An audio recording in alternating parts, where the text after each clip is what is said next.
Mau umroh bareng Ustadz Budi Asari? Mau ikut mendalami makna Tanah Suci? Perjalanan itu bisa kamu ikuti di Siar Rihlah Sejarah.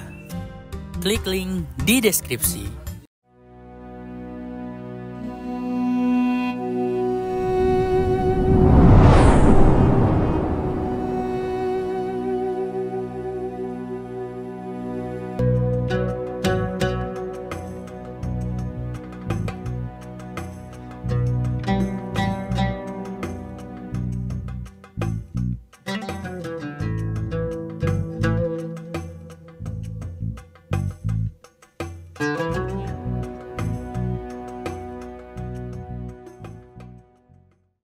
Assalamualaikum. Waalaikumsalam. Ketemu Ustaz. Apaan? Maaf. Ente ini unik ente. Ya kan? Unik kenapa? Ya kan? Ente hilang di Madinah, ya kan? Ente hilang di Mekah.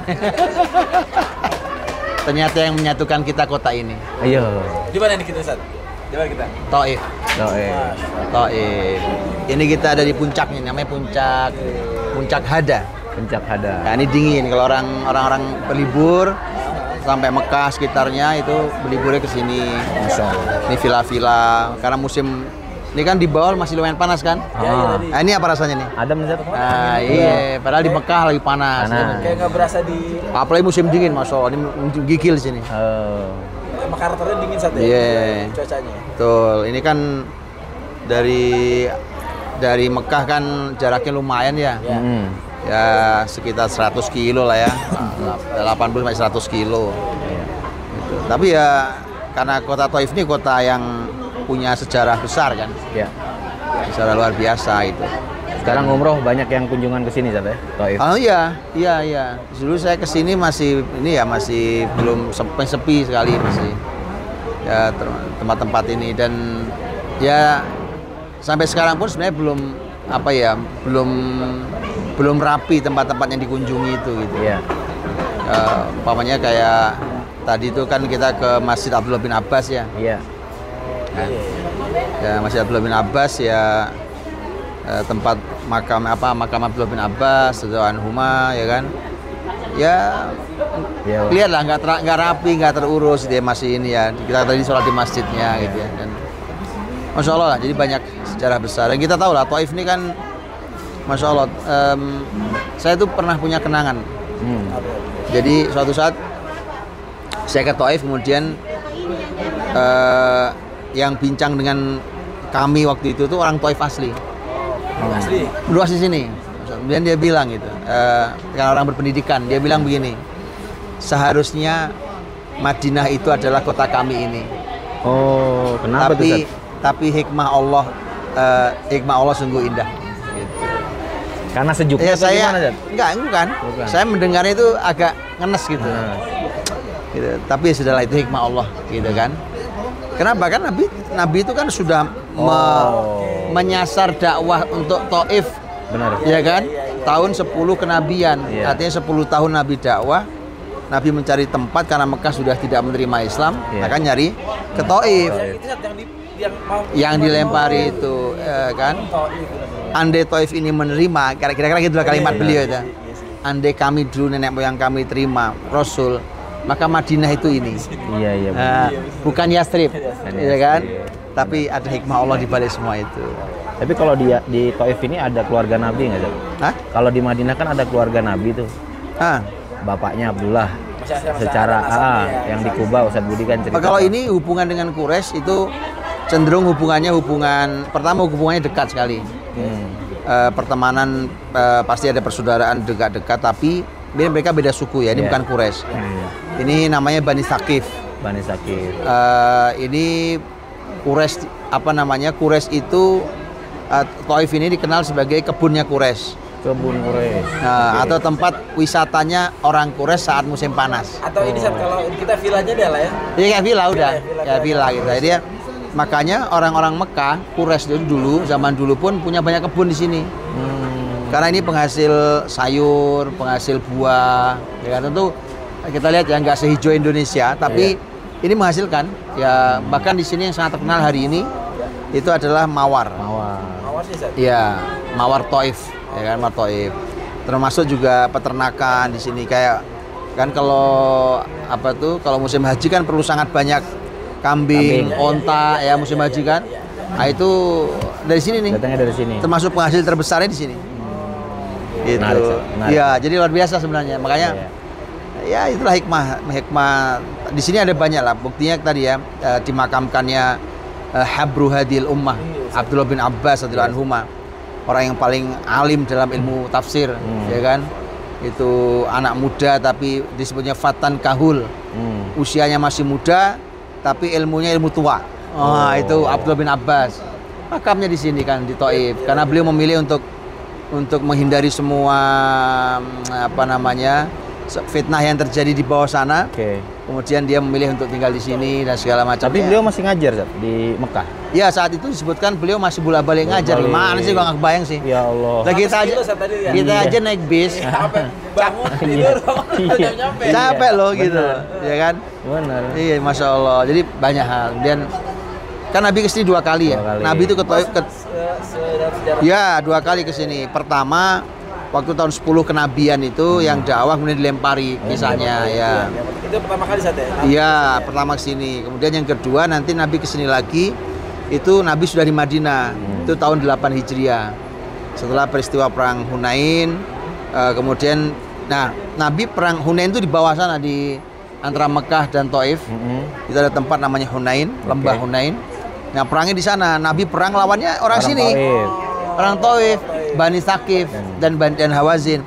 Mereka turun ke sana dengan PD-nya gitu kan. Dan terbukti loh, Quran mengabadikan peristiwa perang Hunain. Ya, menandakan ya memang nggak sembarang. Laqad nasarakumullahu fi mawatin katsira wa yauma Hunain id a'jabatkum kathratukum wa lam tughni 'ankum syai'a. Jadi Allah mengingatkan kan muslimin artinya porak-poranda juga di perang Hunain kan dalam kisahnya. Tapi kemudian walaupun di akhirnya muslim menang dan dapat ghanimah sangat banyak gitu.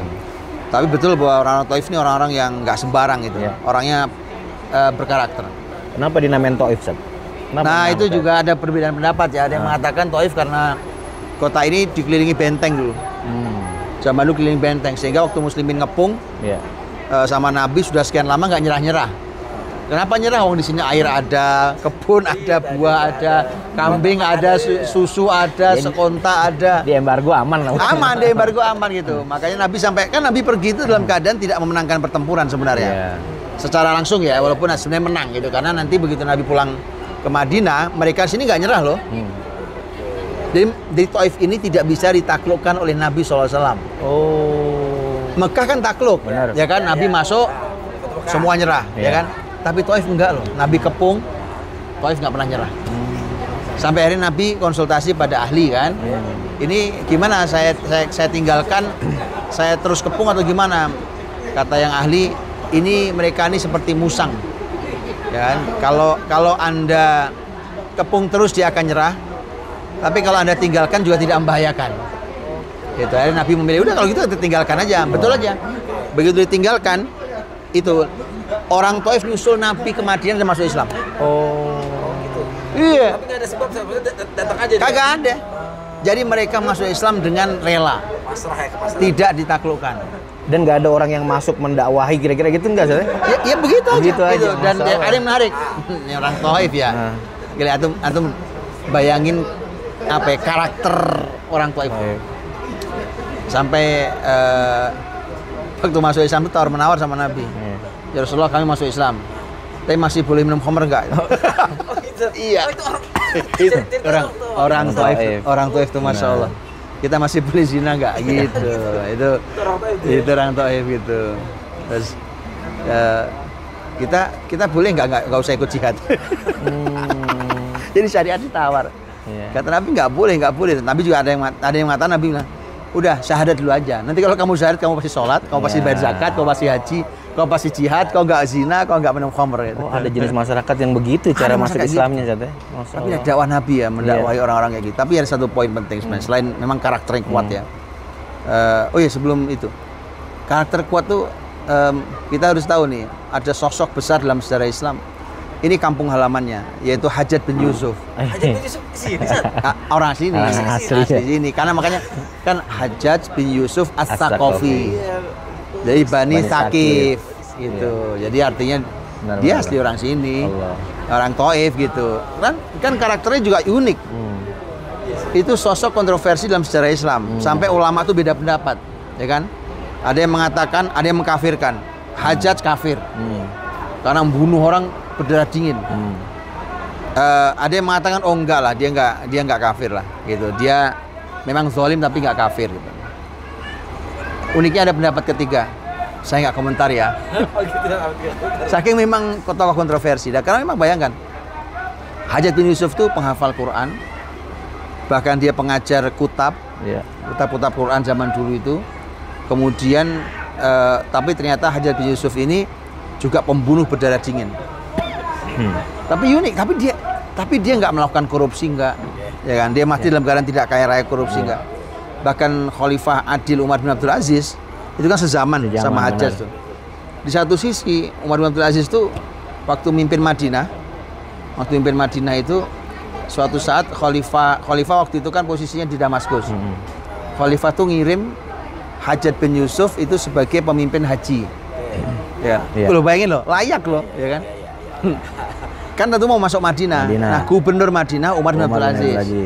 Umar bin Abdul Aziz waktu mendengar itu kirim surat ke Khalifah bahwa dia tidak suka kalau Hajjaj masuk ke Madinah sepanjang saya di sini. Oh, bikin surat resmi, Sat, ya? Iya. Kemudian Khalifah ngirim surat ke Hajjaj, Umar bin Abdul Aziz tidak suka kamu datang ke Madinah. Lebih baik kamu tidak masuk ke Madinah. Nah, makanya kemudian dia nggak masuk. Tapi segitunya Umar bin Abdul Aziz masih mengatakan bahwa saya tuh iri pada Hajjaj bin Yusuf. Oh. Yang iya, apa yang diiriin? Satu, dia ahli Quran. Yang kedua, dia memuliakan ahli Quran. Indah. Unik, ini sosok unik banget. Tapi ada yang keren. Lihat karakter. Saya tuh suka heran lihat orang Taif ya. Umar bin Abdul Aziz, Hajjaj bin Yusuf, bahkan ada sahabat yang juga meninggal di tangan dia. Pokoknya orang salah dikit penggal, orang berdarah dingin. Tapi waktu dia mau meninggal tuh, sakaratul maut tuh dia disebutkan ngomong gini sama Allah. Ya Allah, mereka semua orang-orang itu semua menduga Engkau tidak akan mengampuni aku. Maka ampuni aku. Jadi bawaannya ada ya sampai meninggal aja. Sampai interaksi sama Allah aja begitu. Iya. Jadi mereka semua menduga saya nggak kau ampuni. Apa sulitnya bukan Engkau untuk ampuni saya? Iya betul. Bawaan orang Taif ya. Itu orang sini tuh, asli karakternya kayak gitu ya. Ana lagi bayangin Abdullah bin Abbas ya saat itu gimana cara dia dakwahin dengan jenis masyarakat kayak gini saat itu ya? Ya waktu itu kan tentu sudah masuk Islam ya, masuk Islam dan Mekah dan sekitarnya termasuk Taif ini. Dulu guru besarnya adalah Abdullah bin Abbas. Ya, waktu sahabat itu punya apa nama istilahnya, mercusuar ilmu di dunia ini. Beberapa madrasah sahabat di wilayah Irak, ya guru besarnya Abdullah bin Mas'ud. Di Madinah ada banyak. Di antaranya guru besarnya adalah ada Abdullah bin Umar, ada Zaid bin Thabit. Nah, di Mekah dan sekitarnya Abdullah bin Abbas. Itu guru-guru besar tuh, yang nanti di bawahnya turun-temurun murid. Nah, sampailah ke kita hari ini. Itu jalur sanad ilmu kayak gitu. Iya, gitu. Jadi Taif satu benteng saat. Yang kedua apa saat perbedaan ulama? Oh iya, pendapat kedua ada yang mengatakan ya Taif itu disebut Taif karena dia sepenggal tanah Syam yang dibawa tawaf. Oh, ada tawaf. Dibawa tawaf oleh malaikat. Oke. Sebelum Allah letakkan di tanah gersang ini, ini tanah Syam. Syam itu subur. Ditaruh di sini sebagai pengabulan doa Allah untuk doa Ibrahim alaihissalam. Ketika Ibrahim naruh anaknya di Mekah yang kita bahas kemarin, biwadin ghairi dzar'in, di tempat yang nggak ada pohonnya. Sementara Ibrahim tahu tidak ada pohon, tapi Ibrahim minta buah. Ya kan? Warzuk ahlahu minas samarat. Ya Allah, berikan kepada penduduk negeri ini buah-buahan. Ya kan? Nah, saat seperti itu pertanyaannya dari mana datangnya buah? Maka Allah hadirkan tanah Syam, dipotong tanah Syam yang subur. Dibawa malaikat, ditawafkan di sekitar Ka'bah, ditaruh di puncak sini. Subhanallah. Itu menurut sebagian, wallahu alam. Tapi ada poin penting loh. Unik ya. Ini katanya ya, saya pernah dengar dari seorang ahli. Ini kan di sini tanaman terkenalnya mawar. Mawar. Iya, Ustaz. Mawar. Mawar sangat terkenal di sini itu dan jadi parfum, jadi segala macam lah. Mawar di sini itu unik. DNA-nya mawar di sini itu ternyata DNA mawar Syam. Oh, karena tanah tadi ya. Nah, apakah itu wallahu a'lam. Iya. Saya enggak tahu, tapi di tafsir disebutkan kalimat-kalimat tadi, cerita-cerita tadi itu. Nah, itu Taif itu. Taif. Gitu. Jadi Luar memang biasa. masyarakat berkarakter ya kan. Tapi betul dia nggak masuk Islam kan sampai hati Nabi itu perlu 12 tahun. 12 tahun dari tahun 10 kenabian ke tahun 8 Hijriah itu. Nabi perlu menyematkan harapan 12 tahun agar Taif ini mendapatkan hidayah Allah. Bahasa Nabi, wa arju an yakhruja min aslabihim man ya'budullaha wahda. Kalaupun bapak-bapaknya nggak masuk Islam, saya berharap lahir dari tulang sulbi mereka anak-anak yang beribadah pada Allah saja. Itu dia. Itu pelajaran buat gitunya kita tuh. loh. Gini maksudnya.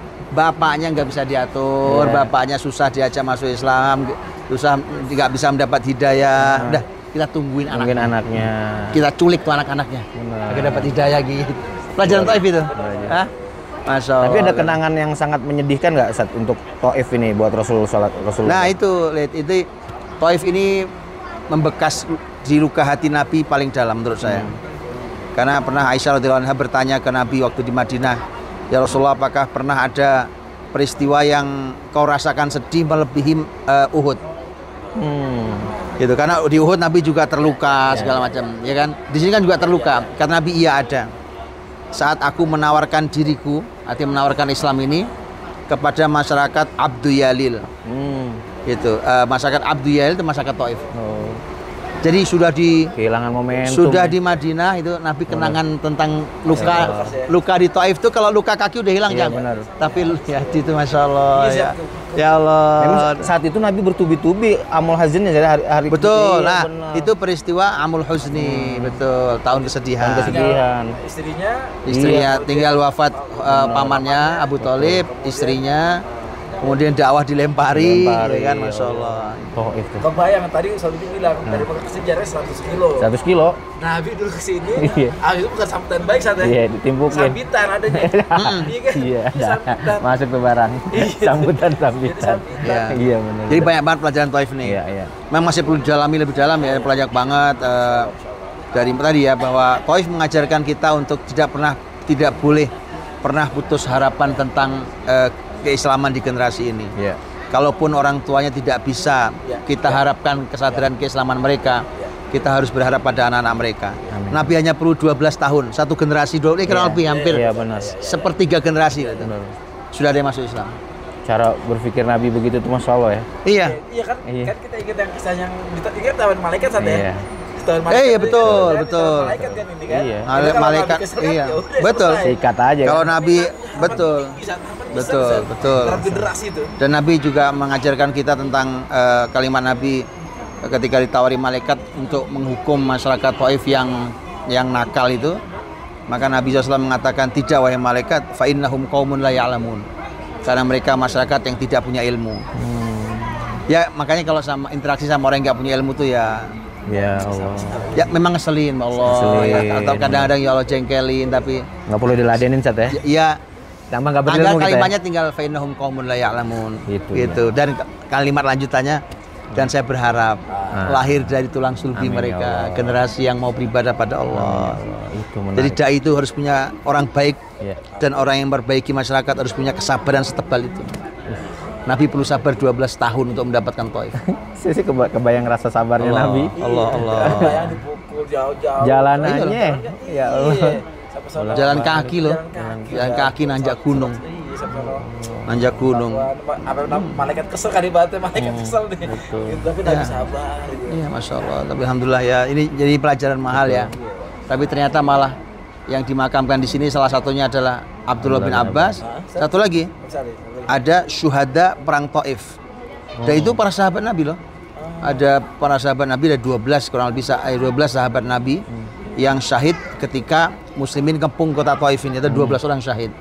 Salah satu nama yang mungkin kita kenal adalah Abdullah, putranya Abu Bakar As-Siddiq radhiyallahu anhu. Oh, sini juga Sat. Ya, makamnya di Termasuk 12 itu, Sat. termasuk 12 itu. Artinya Taif ini dimakamkan di Taif ini jasad-jasad mulia. Iya. Padahal ini kayak gitu.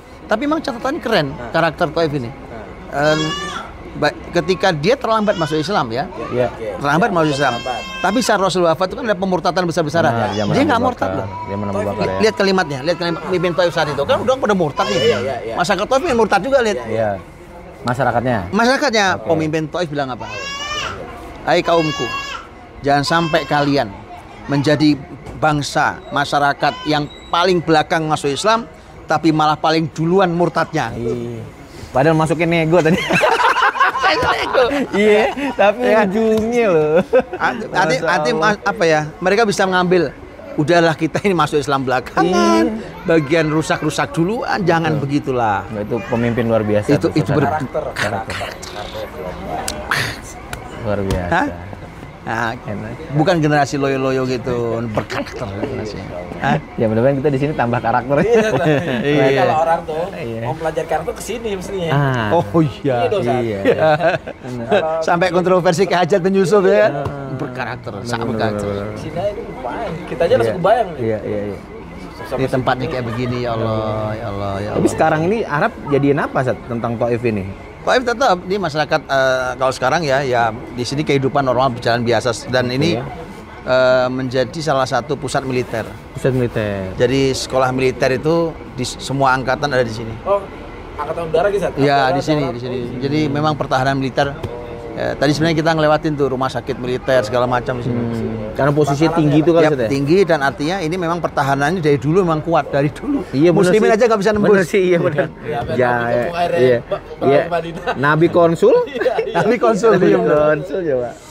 Masalah kisah karakter. Oke? Iya. Ini udah mau ini kita. Udah mau jalan ya? Kita mau jalan. Udah closing belum? Iya. Kita ini kita mau ke bandara, mau pulang ke Indonesia. Mudah-mudahan ada hikmah dan selamat sampai tujuan semua. Selamat sampai surga Allah SWT. Ada banyak pelajaran yang bisa kita ambil. Nanti lain waktu kita detailkan lagi insyaallah. Amin ya Allah. Penting bawa ilmu, bawa iman. Bawa iman. Itu paling penting. Berangkat kita? Berangkat. Ya.